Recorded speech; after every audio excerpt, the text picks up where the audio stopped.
Pooling పేరుతో రైతుల భూములపై మరోసారి వివాదం రాజుకుంటుందా? పెద్ద మద్దూరులో నిర్వహించిన సభలో ఎమ్మెల్యే రైతుల మధ్య జరిగిన మాటల యుద్ధం ఇప్పుడు రాజకీయంగా హాట్ టాపిక్ గా మారింది. వాగు భూములను తక్కువ చేసి మాట్లాడొద్దంటూ రైతులు ఆగ్రహం వ్యక్తం చేయగా, హామీలు లేకుండా భూములు ఎలా ఇస్తామని ప్రభుత్వాన్ని నిలదీశారు. పరిహారం, ఫ్లాట్ల కేటాయింపు, అభివృద్ధి గడువు, చట్టపరమైన భరోసా ఏ అంశంపైనా స్పష్టత లేకపోవడంతో పూలింగ్ ప్రక్రియపై రైతుల్లో అనుమానాలు మరింత బలపడుతున్నాయి. ఈ పరిస్థితుల్లో భూముల భవిష్యత్ ఏంటి? రైతుల సందేహాలకు ప్రభుత్వం ఎప్పుడు సమాధానం చెబుతుంది? ఇదే ఈ రోజు మన point of view top story.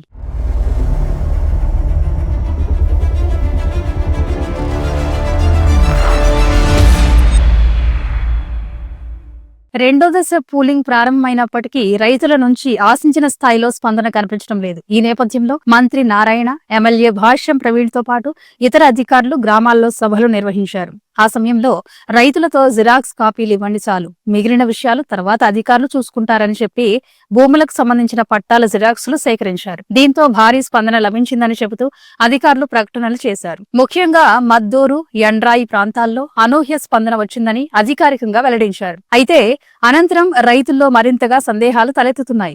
భూముల అభివృద్ధి ఎప్పటిలోపు పూర్తి చేస్తారనే కాల పరిమితిపై మంత్రి గాని అధికారులు గాని ఇప్పటి వరకు స్పష్టత ఇవ్వడం లేదని రైతులు ఆరోపిస్తున్నారు. దీంతో తమ అనుమానాలు మరింత బలపడుతున్నాయని వారు అంటున్నారు. గత పోలింగ్ అనంతరం ప్రభుత్వం మారడంతో అభివృద్ధి పనులు నిలిచిపోయాయని రైతులు గుర్తు చేస్తున్నారు. భవిష్యత్తులో అలాంటి పరిస్థితి మళ్లీ రాకుండా చట్టపరమైన గ్యారంటీ కావాలని వారు డిమాండ్ చేస్తున్నారు. దరఖాస్తు లేదా అగ్రిమెంట్ లోనే ఎప్పటిలోపు అభివృద్ధి పూర్తి చేస్తారో స్పష్టంగా చేర్చాలని కోరుతున్నారు. అలాగే ఫ్లాట్లు ఎక్కడ కేటాయిస్తారు అనే అంశంపైన రైతుల్లో సందేహాలున్నాయి. ప్రస్తుతం వడ్డమాను పశ్చిమ దిశగా, పెదమద్దూరు కొండకు తూర్పు దిశగా ఇన్నర్ రింగ్ రోడ్ వెళుతుంది. ఈ రోడ్డుకు ఏ వైపున భూములు కేటాయిస్తారన్న విషయంపై స్పష్టత ఇవ్వాలని రైతులు కోరుతున్నారు. ప్రస్తుతం ప్రభుత్వం ఇస్తున్న పరిహారాన్ని పెంచాలని రైతులు డిమాండ్ చేస్తున్నారు. రెండో విడతగా నిర్వహించిన సభలో పరిహారం పెంపుపై ప్రభుత్వం సానుకూలంగా ఉందని, పెంపుదల చేస్తామని మంత్రులు ప్రకటించినప్పటికీ ఇప్పటి వరకు సంబంధిత జీవో విడుదల చేయలేదని రైతులు అసంతృప్తి వ్యక్తం చేస్తున్నారు. పూలింగ్ నిబంధనలతో జారీ చేసిన జీవోలో మెట్ట భూమికి ఎకరాకు కేవలం 30,000 మాత్రమే ఇస్తామని పేర్కొనడాన్ని రైతులు గుర్తు చేస్తున్నారు. పరిహారం పెంపుపై నమ్మకం కలగాలంటే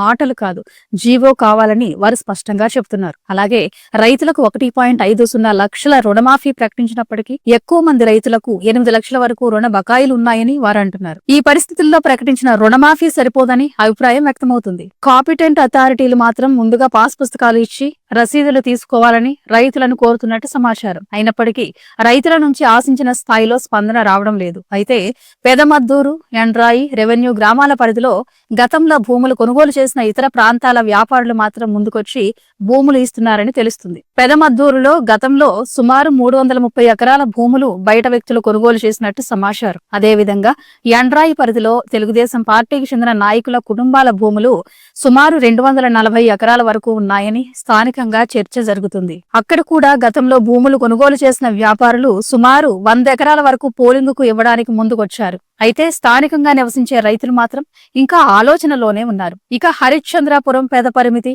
వైకుంఠపురం గ్రామాల్లో ఇప్పటి వరకు భూ సమీకరణ ప్రక్రియనే ప్రారంభించలేదు. మొత్తం రైతుల్లో భూములు ఇవ్వడంపై సందేహాలు, అనుమానాలు కొనసాగుతున్నాయి. ఈ విషయంపై ప్రభుత్వం గాని, సిఆర్డీఏ ఉన్నతాధికారులు గాని స్పందించి తగిన హామీ ఇస్తేనే భూములు ఇస్తామని రైతులు స్పష్టంగా చెబుతున్నారు. వడ్లమానులో 22 ఎకరాలు, పెదమద్దూరులో 113 ఎకరాలు, యండ్రాయిలో 132 ఎకరాలు, కర్లపూడిలో 74 ఎకరాలు, మరో 30 ఎకరాలు పోలింగుకి ఇచ్చినట్టు సమాచారం. ఇప్పటి వరకు పెదకూరపాడు ఎమ్మెల్యే భాష్యం ప్రవీణ్ చొరవతో పోలింగ్ బాగా జరుగుతుందని ప్రచారం జరిగినప్పటికీ వాస్తవంగా రైతులు ముందుకు రాకపోవడంతో పరిస్థితి భిన్నంగా కనిపిస్తుంది. ఈ నేపథ్యంలో శనివారం ఆయన తన నియోజకవర్గ పరిధిలోని కర్లపూడి, పెదమద్దూరు గ్రామాల్లో రైతులను ప్రత్యక్షంగా కలిసి భూములు ఇవ్వాలని కోరినట్టు సమాచారం. ఇదిలా ఉండగా రైల్వే ప్రాజెక్టు, ఇతర రహదారులు గ్రామం మధ్యలో వెళుతున్నాయనే కారణంతో కర్లపూడిని పూలింగ్ లోకి తీసుకోవాలని 2024 సెప్టెంబర్ 19న 627/2024 నంబర్తో ముఖ్యమంత్రి చంద్రబాబు నాయుడుకి లేఖ రాసినట్టు తెలుస్తుంది. ఆ లేఖలో రైతులు పోలింగ్ కు సుముఖంగా ఉన్నారని పేర్కొన్నారు.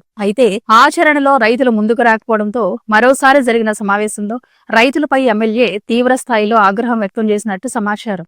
మరోవైపు తుళ్లూరు నియోజకవర్గం పరిధిలోని వడ్డమానులో రైతులు ముందుకు రాకపోవడంతో ఎమ్మెల్యే రైతులకు ఫోన్ చేసి మాట్లాడారు. అదనపు కమిషనర్ భార్గవ్ తేజ సమావేశం నిర్వహించి రిటర్నబుల్ ప్లాట్ల విస్తీర్ణం పెంపు సాధ్యం కాదని, పరిహారం అంశం ముఖ్యమంత్రి పరిశీలనలో ఉందని మాత్రమే చెప్పి స్పష్టమైన హామీ ఇవ్వలేదని రైతులు ఆరోపిస్తున్నారు. దీంతో రైతులు అసహనానికి గురై తమ సమస్యలపై స్పష్టత ఇవ్వాలని పట్టుబట్టినట్టు తెలుస్తుంది. పెదమద్దూరులో పూలింగుకు భూములు ఇవ్వాలని కోరుతూ నిర్వహించిన సభలో రైతులు, ఎమ్మెల్యే మధ్య తీవ్ర చర్చ జరిగింది. ఈ సందర్భంగా ఎమ్మెల్యే మాట్లాడుతూ మద్దూరులోని పొలాలు వాగులో ఉండటంతో వాటికి ప్రభుత్వం మంచి ధర విలువ కల్పిస్తుందని, దీనివల్ల రైతులకు లాభమే జరుగుతుందని తెలిపారు. ముంపుకు గురై పాడవుతున్న భూములను ప్రభుత్వం తీసుకుని రైతులకు లబ్ధి కలిగిస్తున్నామని ఎమ్మెల్యే వివరించారు. అయితే దీనిపై రైతులు తీవ్రంగా స్పందించారు.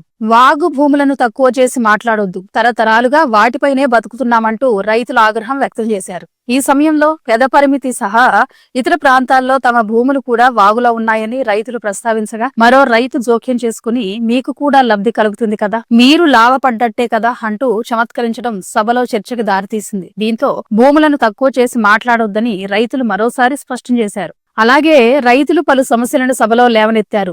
వాగు దాటిన తర్వాత ఎద్దులను నిలుపుకునేందుకు ఇచ్చిన 1 ఎకరం భూమిని ట్రస్టుకు ఇవ్వాలని కోరారు. అన్నదమ్ముల మధ్య భూముల పంపకాల్లో పొలాల మధ్య అవసరాల కోసం వదులుకున్న భూముల పరిష్కారం, వివాదంలో ఉన్న సర్వే భూముల సమస్యలపై స్పష్టత కోరారు. వివాదం ఉన్న సర్వే భూములను మినహాయించి మిగిలిన భూములను పోలింగుకు ఇవ్వడానికి సిద్ధమని రైతులు చెబుతూ, ముందు సమస్యలు పరిష్కరించకుండా భూములు ఎలా ఇస్తామని ప్రశ్నించారు. ఈ సందర్భంగా మాస్టర్ ప్లాన్ విస్తరణ అంశాన్ని రైతులు ఎమ్మెల్యే దృష్టికి తీసుకెళ్లగా, ఆయా ప్రాంతాల్లో మాస్టర్ ప్లాన్ అమలు చేస్తామని, భవిష్యత్ అవసరాల కోసం అభివృద్ధి చేస్తామని ఎమ్మెల్యే హామీ ఇచ్చినట్టు సమాచారం. పెదమద్దూరులో పూలింగుకు భూములు ఇవ్వాలని కోరుతూ నిర్వహించిన సభలో రైతులు, ఎమ్మెల్యే మధ్య తీవ్ర చర్చ జరిగింది. ఈ సందర్భంగా ఎమ్మెల్యే మాట్లాడుతూ, మద్దూరులోని పొలాలు వాగులో ఉండడంతో వాటికి ప్రభుత్వం మంచి ధర విలువ కల్పిస్తుందని, దీనివల్ల రైతులకు లాభమే జరుగుతుందని తెలిపారు. Thank you for watching. Please subscribe to Khyati connects.